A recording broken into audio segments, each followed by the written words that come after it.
So, hi everyone, my name is Daphne Thompson and I'm the founder at Catch the Beat, and I'd like to welcome everyone to our final session of 2021. We are going to take December off, so welcome to Superwomen Entrepreneurs Global Mastermind. I would like you to please go have a look at our website. It is live, superwomenentrepreneurs.com. Please go check it out. I'd really love to just see your input, get us some feedback. We are live. Our mastermind will be live next week as well. So welcome. And today our topic is something that we were just talking about in the background. It's something that none of us actually really like. It's financial planning and budgeting. Like we were just saying that usually we're so busy with all the other things that when money comes in, we just like, yay, and then, oh crap, where does it go, right? So please introduce yourself, Annie and Suzanne, and tell us a little bit about you. And thank you so much for joining today.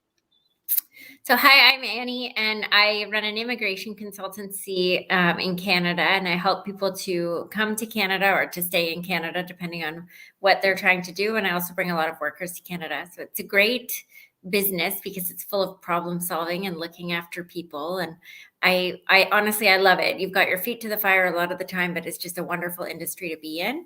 But also because I have such a busy practice, I will say financial planning is a challenge for sure. I guess the way that I've always run my financials, and they've always been pretty good, is just try not to spend money, because if you're not spending, then hopefully things will fall into line, because I don't know how you find time when you're busy to also financial plan. So a couple of tricks that I do have a financial planner for my personal finances. So he's able to take advantage of all the, tax benefits and making sure that if you are profitable, that it's put in the right places so that most of it goes to me. So that's a big piece. And he's very, very good, and he's very good at investing. So get a good financial planner. Don't spend any money if you don't have to. Be a cheapskate. It helps. Because then when you do have, it does help, because then when you do have big expenditures, you know that there's going to be something there. And then a big thing is look at growing your top line. If your top line is big, your bottom line's not as important. Your percentages get hidden. And I have worked in industries where we have very, very tight margins, and it's really hard all the time. And you're constantly financial planning, constantly looking at the numbers. Every single line matters. Whereas if you can grow your top line, suddenly those percentages look a lot better. Your costs are not looking so bad because it's a percentage, right? So it goes away. And that's not to say you shouldn't look at it then, but it's much easier, in my opinion, to grow my top line and know that I've got business coming in. And, if I can't see straight because I have so much business coming in, my bills are probably getting paid. So, that is. I love what you're saying about just don't spend, but it's a different mindset for me is if you love saving as much as you love spending, then you're in a good place. That is a very valid point, Daphne. And you know me, I am, there's no question I'm a cheapskate. And it bites me in the butt sometimes. I got a new bookkeeper finally, and she wants $25 more a month. And it's killing me. I'm like, you want $25 more? She does. She wants it. So I'm going to give it to her because I need a bookkeeper who's really good. So, that's funny. Suzanne. Hi, you make me laugh every time, Annie. So I'm Suzanne Scarrow, and I'm from far north Queensland, and I love to help people break through those limiting beliefs, and so that they can really live the life that they want and build the business that they want. And financial planning, interestingly, has been something that I've done. What's the word? I don't write it down. I just trust that there's going to be a flow, and there always is a flow. So essentially it's putting my trust in the universe and letting the universe take care of my financial plan. And I know you're all going to go, no, don't do that. You've got to actually know your figures. But it's always worked for me. So, and now I'm at the end of my working life, and I've survived. So I haven't got really rich, but I've survived. So maybe that's not the best way to do it, but it's the way that I've done it and it's worked for me. So that's me. I love this diverse mindset because we've got Annie that is very much like saving orientated. Then we've got Suzanne that is, I don't really know. And then Tracy, please tell us. We're talking about financial planning today. And thank you so much for being part. And Trace, our website is live. Please go have a look at www.superwomenentrepreneurs.com. Oh, yay. That's awesome news. Oh, that's fantastic. I will be checking that out today and seeing how it's going. It's been good to see all of the social media come out and to see people engaging with the content. It's really good. It's we've been working on this for such a long time. It's nice to see it our baby coming out into the world, isn't it? Yeah. Mm. So with financial planning for me, I've been a bit of column A and a bit of column B. I've always had some sort of savings plan, so always had some sort of um, monthly fee going into some sort of some sort of investment, and I've I'm 51 now, and I've been doing that since I was in my 20s. So that's that. I've always thought that I'm going to be responsible for my own retirement, and that's what I've done. So it's been good because when the pandemic hit and things were a bit rough, I was able to survive because we knew that I knew that I had put away money early on.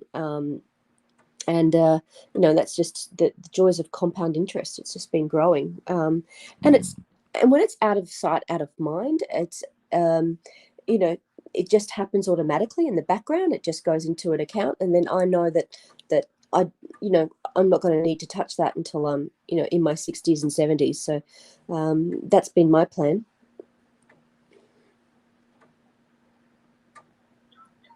Thanks, Trace. I agree with that. Our first personal financial planning, because entrepreneurs and majority of other people, when you think of a pension or a retirement annuity, based on like just our parents and what they're going through right now, is not really keeping up to inflation and whatever they really need to live. That is just a fact, and it's a fact worldwide, no matter what the financial planners tell you. So it's always better to have your eggs in different baskets as well. We personally do a lot of property investment. I know Trace, you of course as well, and Suzanne, I know you very much into that, or your family is into property as well. So we have found that, well, if you just look at our parents specifically, what they've done and what they haven't done, those that have invested in property as well as in other investments usually have a lot better pipeline going forward. But regarding our businesses, how to do financial planning for our business and how to put like a sales forecast in place. Personally, I've always had a little difficulty with that, because if we have our funnels in place, awesome, that's great. We get the marketing, it comes in.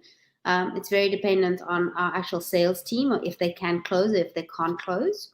That's a very big dependence on that. But also, how can you physically plan for a small to medium enterprise to go, hey, all right, well, I've put all of these different strategies in place now. I am planning to have 5 new clients every month for the next 6 months at X amount.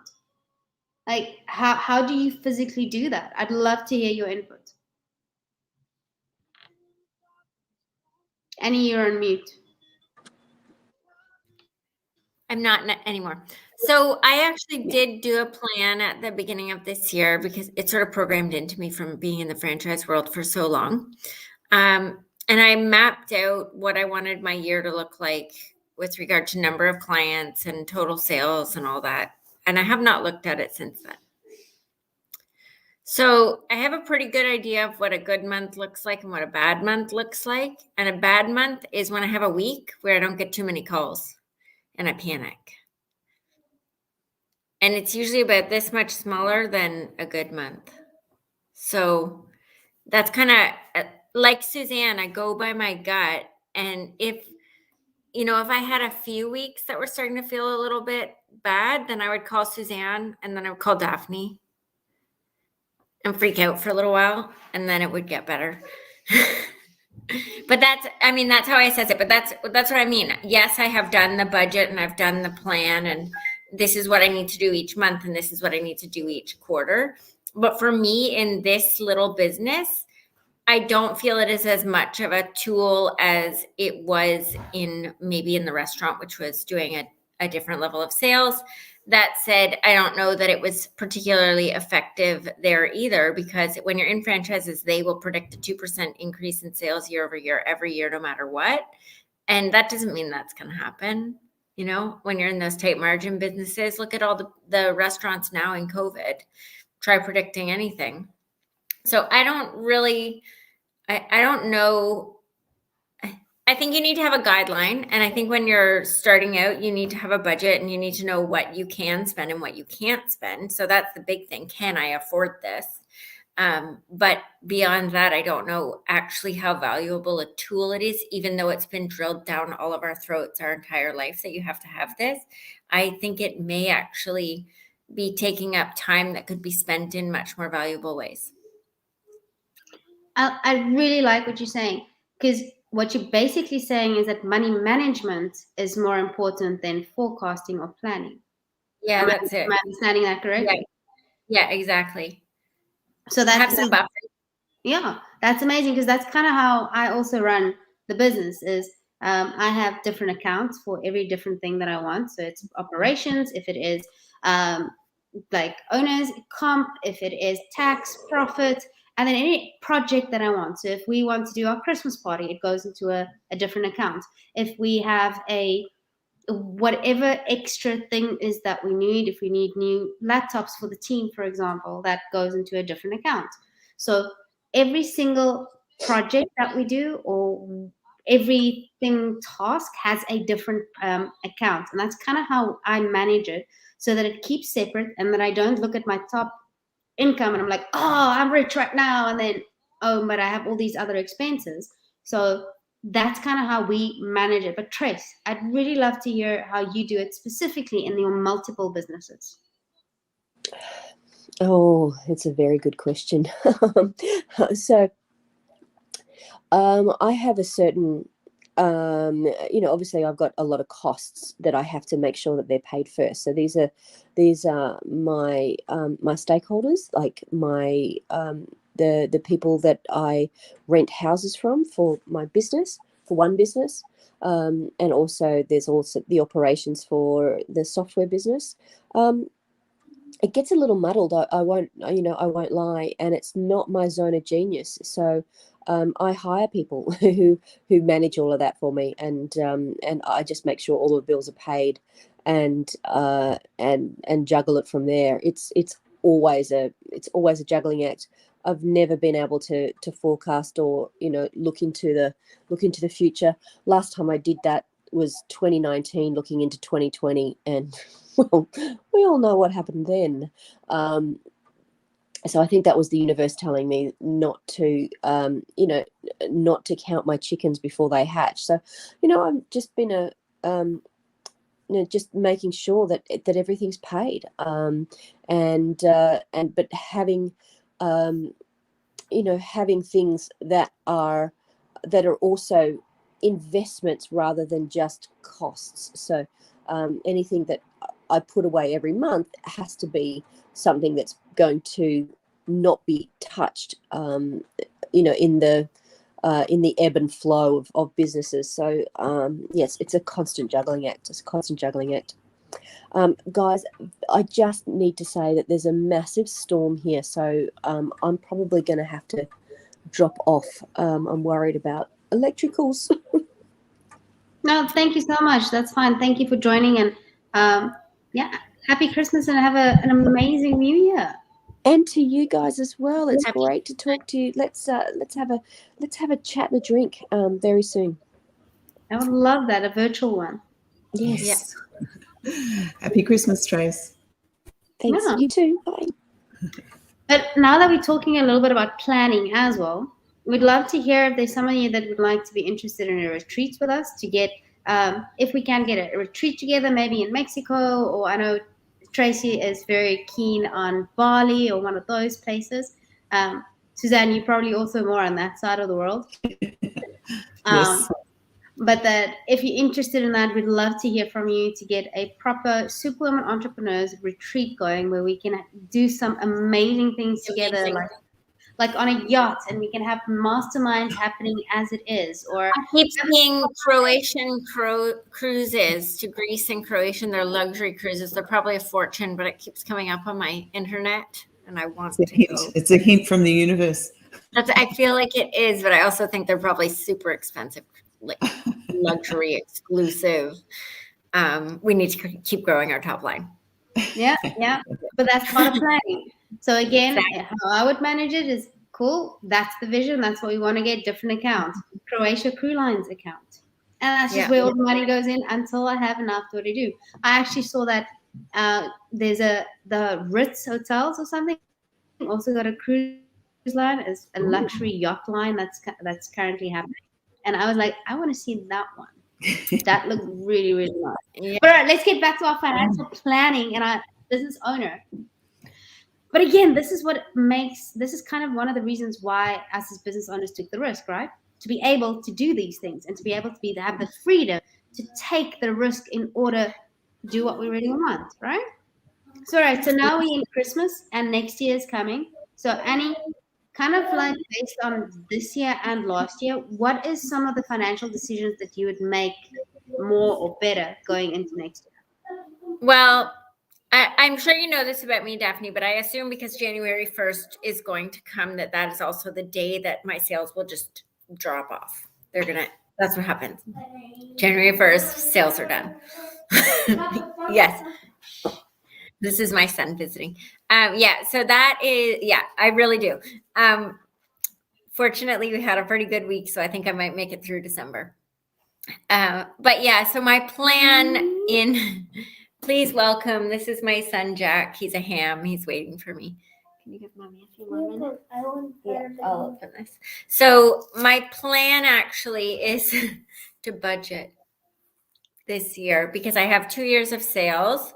So what I want to do is actually create a budget based on those 2 years of sales. I don't know if I'm going to give it a lot of credibility, but I feel like it's an exercise that should be done. The reason I can't give it a lot of credibility is that my sales I have not seen a consistent 2 years. I've seen very successful few years, but for this business, when you don't have consistency, how do you really plan? That's exactly the issue that all startups or all small to medium enterprises have.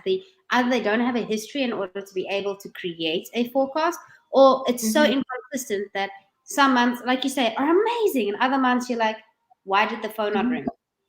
What happened? So I feel like you should just budget for the worst month always, which I know that's not realistic, but if you can set yourself up to be successful on those more difficult months, then on the good months, you can plan, okay, we're having a great month, so I'm going to plan to do a renovation based on what I did that month. But then we're going to go back to tighten the purse strings for the next month when we don't have that kind of excessive cash. So, and I think that is how entrepreneurs have to think, because it's not guaranteed. You may have had a consistent business for 10 years, but it isn't guaranteed. It's all based on the effort you put out, and if you have maintained that good relationship. And also, is your business important in the current economy or in whatever's happening now? What if Canada I don't see this happening in Canada, but what if Canada stops immigration? What happens to my job? And that does happen in some countries, or, the need ebbs and flows. Like, Suzanne, right now, it's super important. Mental health is very important. And so tapping is very, very important. But that's not always been the case in history. I remember when I was in New Zealand, they really didn't know a lot about chiropractic, which was huge in Canada. This was 20 years ago. It's different now. But, it's just things do ebb and flow. And so you don't know as an entrepreneur, and you do need to be ready to pivot, but that pivot can take a bit of time. So It's just preparing. So I think if you're good on your worst month, that you're going to be just fine the rest of the time. I agree on that. It's plan for the worst and then hope for the best, basically. Yeah. That's kind of what majority of our entrepreneurship is what we do. We make sure that we have minimum costs covered on some sort of way, and everything over that is a bonus. My mom used to always tell me if I stress out about something, which is again at the end of every quarter, at the end of every month or whatever, it is, what's the worst that can happen? All right, find that, then be okay with whatever the worst case scenario is, and everything that happens over and above that is just an amazing awesomeness. And be proud of yourself of actually being able to achieve that, and be happy that it came and that you're able to manage that. And that's how you kind of just go forward. Suzanne, what's your take on financial planning for 2022? Well, I'm in an interesting position because I'm coming into a transition. I would call it retirement, but it's not really retirement. So I'm changing from doing my counselling with people online, and I used to be face-to-face before COVID, to doing a lot of just online video, audio work with people. So I am starting to think about, it's not an exact plan, but it's a bit of a plan about what can happen during the year. But really, I've always been of the mind, expect the best and the best will come. So I'm kind of avoiding that negative all the time, and it's worked for me, I've got to say, not in the sense of making me the richest woman on earth, but in the sense of being comfortable and being secure and knowing that everything's going to work out anyway. It's all good. So well, who cares about being the richest if you've got what you need and what you want? Exactly. I don't want to be the richest woman on earth. I just want to be comfortable and be able to do what I choose to do. So yeah, that's exactly it. So yeah, I'm not the best financial planner, but I'll do my best next year, to have a little plan in place with your help, Daphne. Oh, that's funny. But yeah, so that's kind of it. Financial planning is it's like a necessary evil in majority of our positions. Majority of us as entrepreneurs are the creators. We're the one that sees the need and creates the solution. That's what we do. And financial planning usually comes as a afterthought. The business part usually comes as an afterthought. So yes, I love what Annie also said, that you invest in people, and that Tracy also said, invest in people that know their strength. If that is their strength, make them part of your power team. Make them part of your team in some sort of way. Learn from them. Learn what you can do, how you can adjust, and hope for the best. Keep the positivity going. So yeah, guys, I think that's it for today. I wish everyone a phenomenal Christmas and a incredible 2022. Please do go check out our website, superwomenentrepreneurs.com. We are live and we love to hear from you, and connect with us, our Facebook page, our Instagram, join our group. And yeah, let's kick some ass next year again. Thanks so much, Daphne. Lots of blessings to you both, and to all of our listeners, and all the super women everywhere. Yes. Bye.